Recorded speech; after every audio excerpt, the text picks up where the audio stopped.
Você está ouvindo o programa Sem Sombra de Dúvida, uma reflexão do cotidiano à luz da Palavra de Deus. Um trabalho realizado pela Igreja Presbiteriana do Brasil no Auer, Curitiba, Paraná. Olá, eu sou o presbítero Luiz e hoje queremos refletir com você a respeito de mais uma importante questão. Cristo é rei hoje? No cenário geopolítico em que vivemos, em que 1/5 das nações ainda mantém o regime monárquico como sua forma de governo, mas que em apenas 5 dessas nações o monarca é o governante absoluto, sem que haja interferência de uma corte judicial ou de um parlamento, o conceito de rei fica um tanto quanto distante. O rei, originalmente falando, é a figura soberana sobre o território em que governa, sem a divisão dos poderes como conhecemos hoje. Foi assim que Jesus foi profetizado no Antigo Testamento, como podemos conferir em Zacarias 9:9, por exemplo. E depois, no Novo Testamento, ele é anunciado como rei pelo anjo que visitou Maria. Quando ele nasce, é chamado de rei pelos magos, e quando morre, é chamado de rei por Pilatos, ainda que ironicamente. Diante desses e de tantos outros textos com essa afirmação, nos parece óbvia a resposta de que sim, Jesus é rei.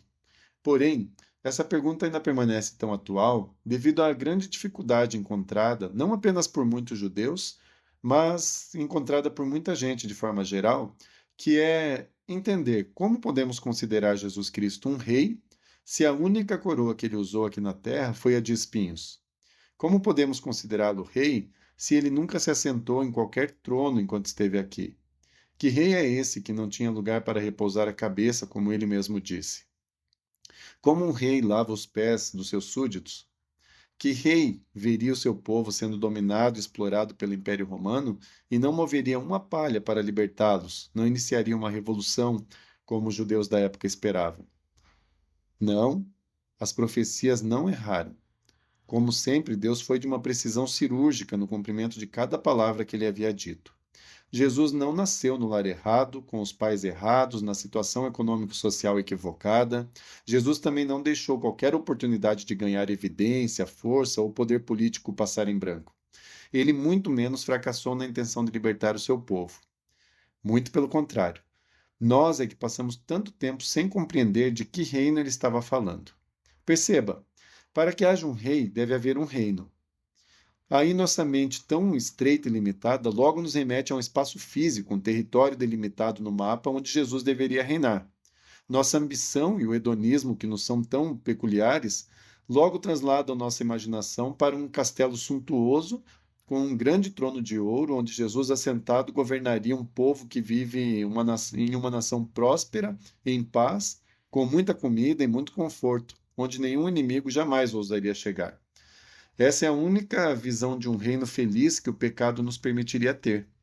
Mas essa visão muda quando o Espírito Santo nos desvenda um reino muito maior do que esse, onde o ouro e a prata passam a ser sinônimo de beleza e conservação, não mais de poder econômico, onde a liberdade não significa a ausência de um império opressor, mas passa a ser algo muito maior, a ausência da condenação eterna que pesava sobre nós, da opressão do pecado e da culpa que nos atormentavam, a ausência do medo, por saber que agora temos um rei que jamais perdeu qualquer batalha e que se importa de fato conosco como nenhum outro rei jamais se importará.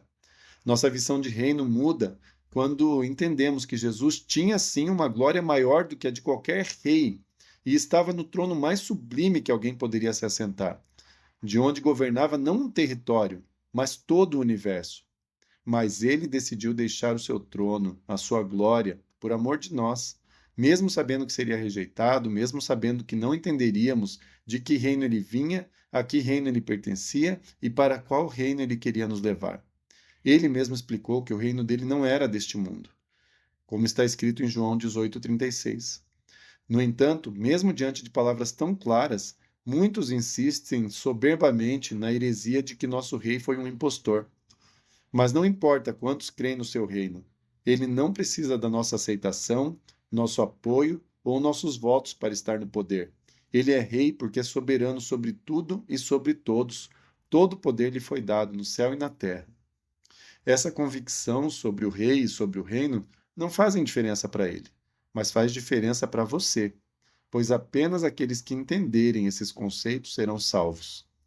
Sem a menor sombra de dúvida, Jesus sempre foi, ainda é e será eternamente o Rei dos Reis e Senhor dos Senhores. E se você ainda não entrou para o reino de Deus, reconheça Jesus como seu Rei, Senhor e Salvador e viva no reino do seu amor. Diga a Ele agora mesmo: Jesus, não há Rei como o Senhor, que desceu do seu trono de glória e veio aqui me libertar. Obrigado, meu Rei. Entrego minha vida a Ti e quero lhe servir para sempre, fazendo parte do seu reino eterno. Amém.